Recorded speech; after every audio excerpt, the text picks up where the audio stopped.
She joins us now in a first on CNBC interview on that and much more. It's great to see you, Madam Secretary. We were interested in hearing whether you are preparing any of those secondary sanctions on Chinese companies for violating the export controls and U.S. sanctions. Yeah, thank you for having me. Good afternoon. So we're not preparing because it's our expectation that they will follow the rules. And by the way, it's not just Chinese companies. You know, we are serious about these export controls. We intend to enforce them against any company in any country. And we're not going to tolerate any country or company trying to do an end run around our rules to get goods into Russia. So we have a strong enforcement unit at the Department of Commerce. They will work with the other enforcement units in the federal government. And we definitely will do what we need to do if we find any companies, as I say, trying to do an end run around our controls. So just to be clear, no evidence or proof at this point of Chinese companies doing that? No, certainly not. Not yet. And as I say, we are watching it very carefully. What would it look like, those secondary sanctions?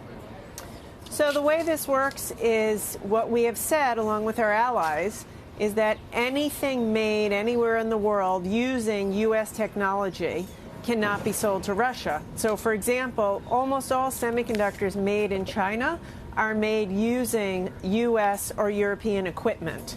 So they're not allowed to send semiconductors made in China to Russia.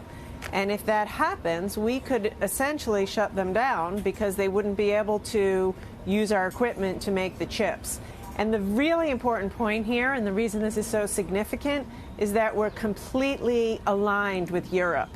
You know, China can't pit mom against dad, or any company or any country for that matter. We are aligned, which is going to make our enforcement all the more effective.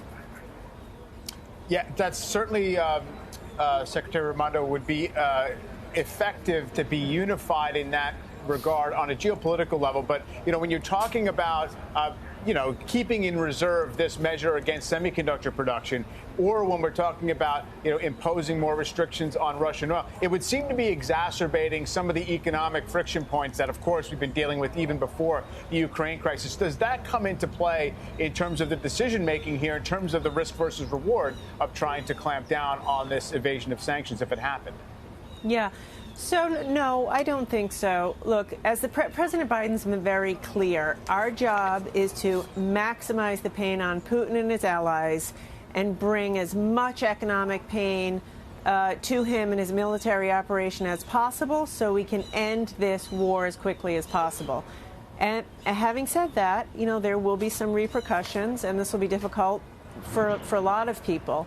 The thing about it is we don't export very much to Russia. It's not a very big market for us. So it's true, U.S. companies won't be able to export to Russia, but that amount of business pales in comparison to how important this is in our efforts to get Russia to, stop this war. There are reports that Chinese companies might buy stakes in Russian energy companies. What would be the ramifications of that? At this point, I don't know, or if there would be any.